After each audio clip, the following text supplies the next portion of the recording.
Ex-wife abandoned us 15 years ago, and now she's back with her BF demanding custody of my daughter. My name is Tom, 35M, and I guess you could say I'm in a situation I never thought I'd be in. This all started back when I was just 20 years old. I met Megan, 35F, during our junior year of high school. She was everything to me, smart, funny, and we just clicked in a way that made it seem like we were meant to be together. We were inseparable. We didn't get married, though. Marriage felt too big, too permanent, and honestly, we thought we had all the time in the world. We were just living life, two young people in love, trying to make it in the world. Back then, I was working my ass off trying to build a career in finance. I started off as an intern, getting coffee and running errands, but I knew that if I worked hard enough, I'd eventually move up. Megan, on the other hand, was a barista at a local coffee shop. She didn't make much, but we were surviving. We lived in this tiny apartment, but it didn't matter because we had each other. Life was good, or at least it seemed that way.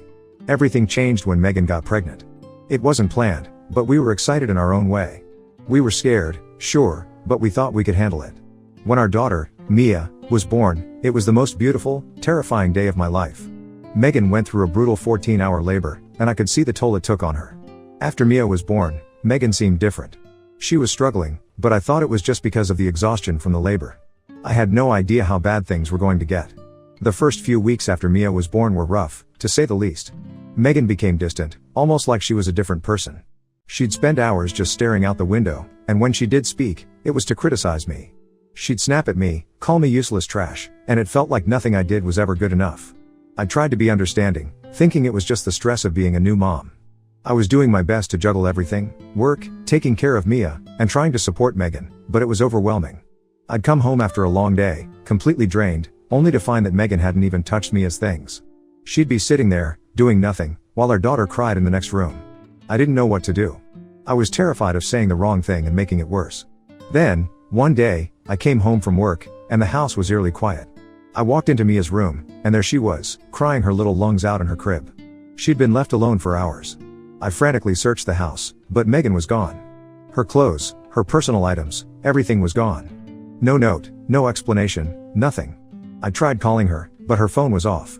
I contacted her parents, her friends, anyone who might know where she went, but no one had any answers.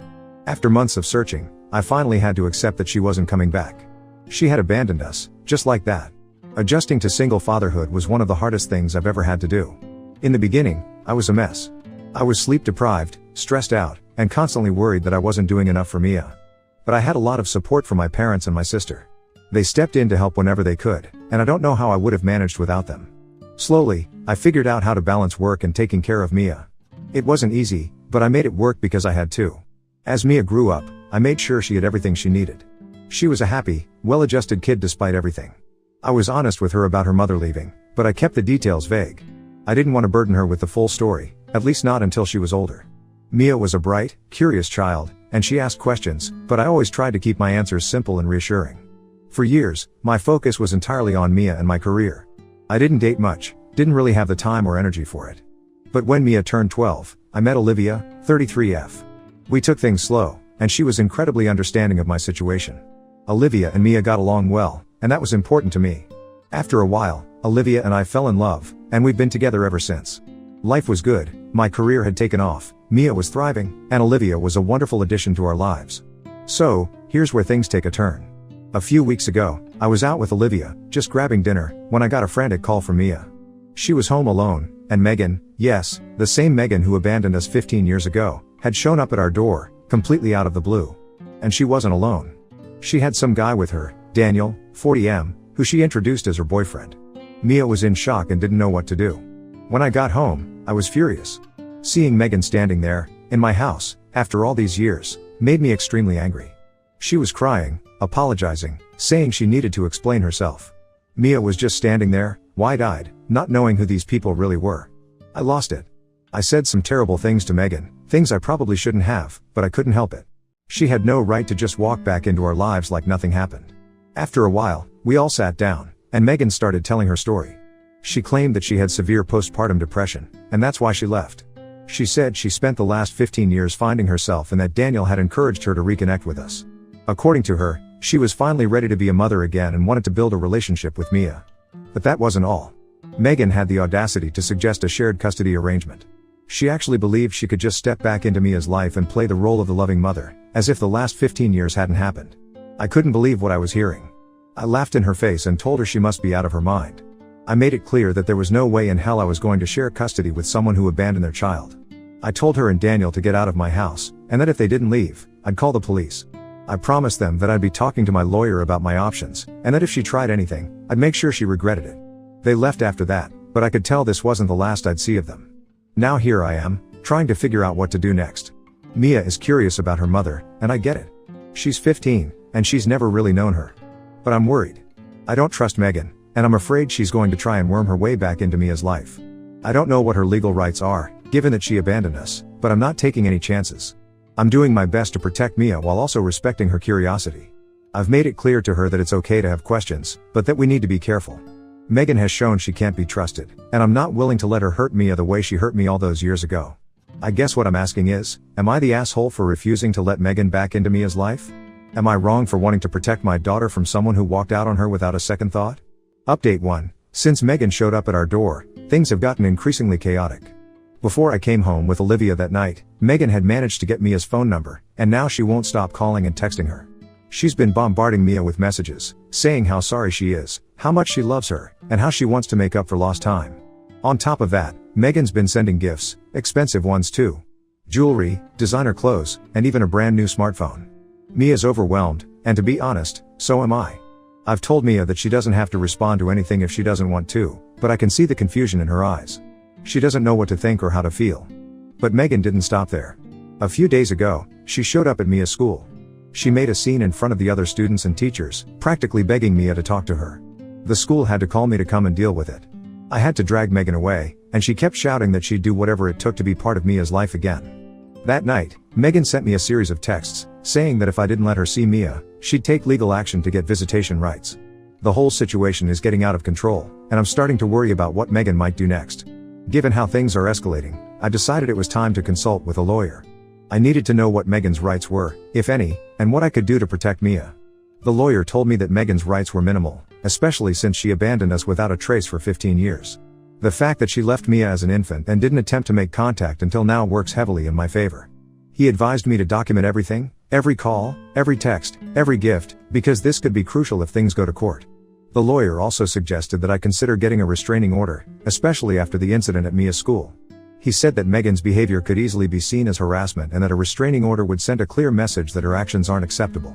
I haven't made a decision about that yet, but it's something I'm seriously considering. As if things weren't bad enough, Megan has been pulling out all the stops to manipulate the situation. She's been telling Mia that I'm turning her against her, that I've been lying about why she left, and even that I was abusive during our relationship. She's claiming that I cheated on her, which is completely untrue. It's like she's trying to rewrite history to make herself the victim, and it's infuriating. Mia hasn't said much to me about it, but I can tell it's weighing on her. Megan's also been reaching out to my family, trying to gain their sympathy. But they're having none of it. My parents and sister are furious with her, and they've made it clear that they don't support her. My mom even called Megan a selfish, heartless woman to her face, which, honestly, was satisfying to hear. But it hasn't stopped Megan from trying to turn people against me. She's desperate, and it's starting to show. Daniel, her boyfriend, has also gotten involved, and things have taken a darker turn. He confronted me at my workplace last week. He was calm at first, but then he started making veiled threats, saying that if I didn't let Megan see Mia, there would be consequences. I don't know what he meant by that, but it was enough to make me uneasy. I've started documenting everything, just in case. Something tells me this is only going to get worse. I'm starting to suspect that Megan and Daniel have ulterior motives. The way they've been acting, it's like they're after something more than just reconnecting with Mia. I've heard stories about people trying to regain custody just to get financial support, and it's making me paranoid. I'm worried that Megan might try to sue for back child support or even alimony, despite the fact that we were never married. I'm planning to document every interaction with Megan and Daniel from now on. I'm also going to have a serious talk with Mia about everything that's happening. She's old enough to understand the situation, and I need her to know that she can come to me with anything, no matter what. My top priority is keeping her safe, both emotionally and physically, and I'll do whatever it takes to protect her. I'm bracing myself for whatever comes next, but I can't shake the feeling that this is just the beginning of something much bigger. I'll update you all again soon if anything new happens. Thanks for all the support so far, it means a lot. Update 2, after everything that's happened, I decided it was time to sit Mia down and tell her the full story of what happened with Megan. Up until now, I'd been holding back, trying to protect her from the uglier details, but I realized that she deserves to know the truth. She's been caught in the middle of this mess, and it's only fair that she understands what really happened. So, I told her everything. I explained how Megan and I were happy at first, how things changed after she was born, and how Megan became increasingly distant and eventually left us without a word. I also told her about the things Megan has been saying recently, about me supposedly being abusive and cheating, and I made it clear that none of it was true. It was a difficult conversation, but Mia handled it better than I expected.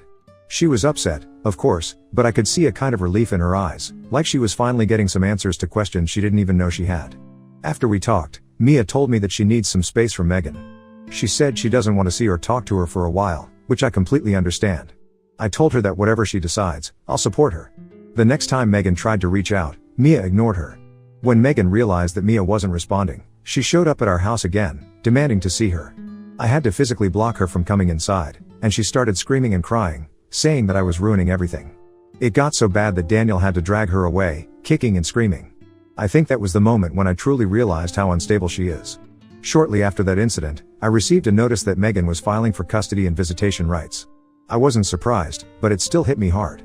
The idea of going through a legal battle over Mia was something I'd hoped to avoid, but it was clear that Megan wasn't going to back down.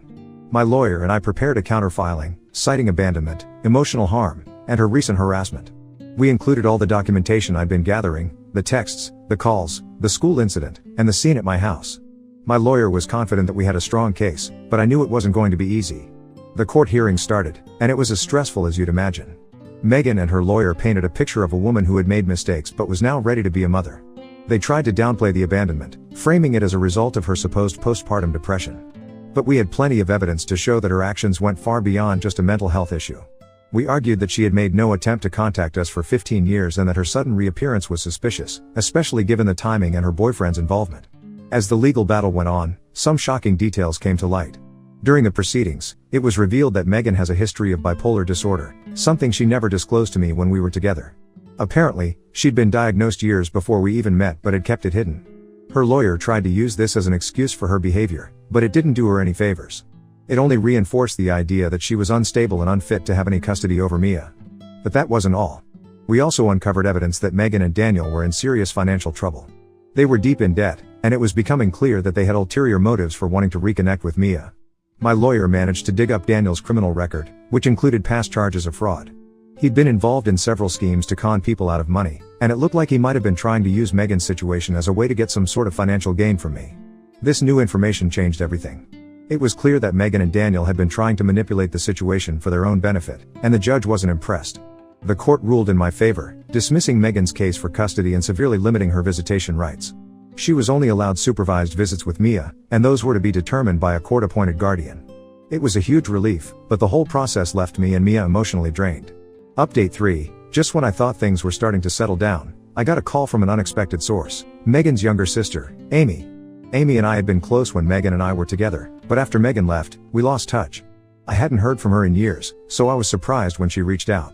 She told me that she had something important to discuss and asked if we could meet up. Given everything that had been going on, I was curious, so I agreed. When we met, Amy revealed that she'd been aware of Megan's disappearance but had only recently discovered the full truth about what happened. Apparently, about 5 years ago, she learned that Megan had been lying about her life during the time she was gone. Amy didn't know all the details back then, but she didn't want to interfere in my life, fearing it would only cause more pain. However, after hearing about the custody battle and how Megan had been manipulating the situation, she couldn't stay silent any longer. Amy offered to testify against Megan in court, revealing the lies and deception that Megan had been hiding for years. She wanted to set the record straight and help protect Mia from getting caught up in any more of Megan's schemes. I was hesitant at first, but after hearing what she had to say, I realized that Amy might be the key to finally putting an end to all of this. Amy's testimony in court was eye-opening, to say the least. She revealed that Megan hadn't left because of postpartum depression or because she needed to find herself. The truth was far more damaging. Shortly after Mia was born, Megan had an affair with a guy who was a regular at the coffee shop where she worked. He was older, had money, and he promised her a life of luxury if she left everything behind and ran away with him. And that's exactly what she did.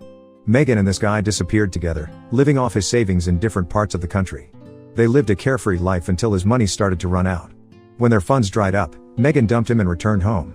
That's when she met Daniel, who was no stranger to financial schemes and saw an opportunity in Megan's situation.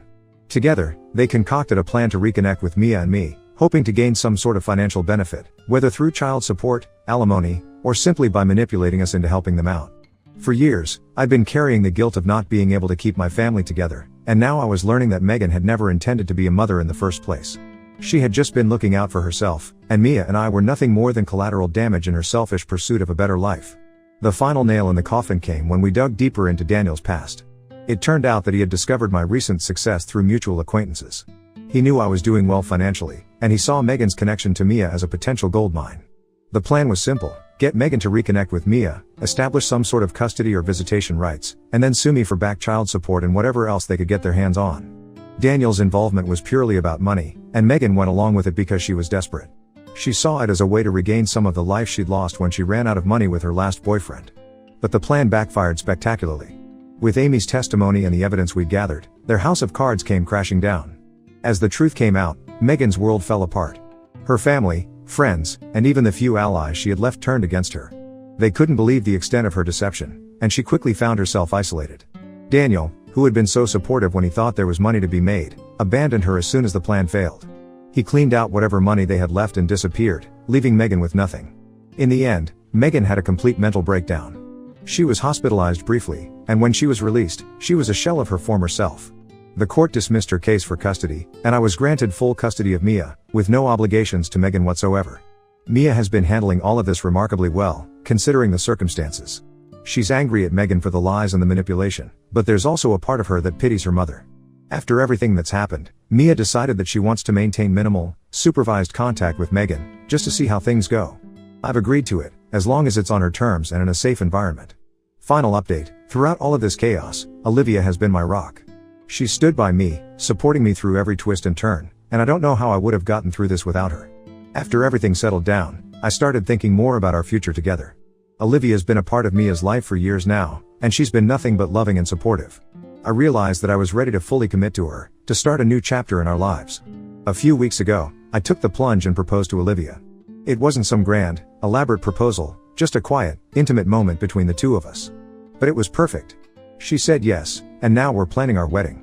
After everything that's happened, it feels good to focus on something positive, something that represents a fresh start for all of us. As for Megan, she's been maintaining sobriety and is seeking treatment for her bipolar disorder.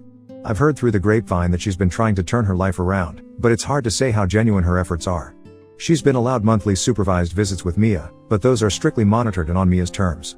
It's been a difficult adjustment, but I think it's been a good step for Mia in terms of closure. Megan has a long road ahead of her if she ever wants to rebuild any sort of trust with Mia. For now, their contact is limited, and that's the way it's going to stay until Mia decides otherwise. I've made it clear that I won't allow Megan to hurt her again, and I'm keeping a close eye on everything to ensure that doesn't happen. Thank you to everyone who's offered advice and support along the way. Your words have meant more to me than you could ever know. We're moving forward now, ready to heal and build a future that's free from the shadows of the past.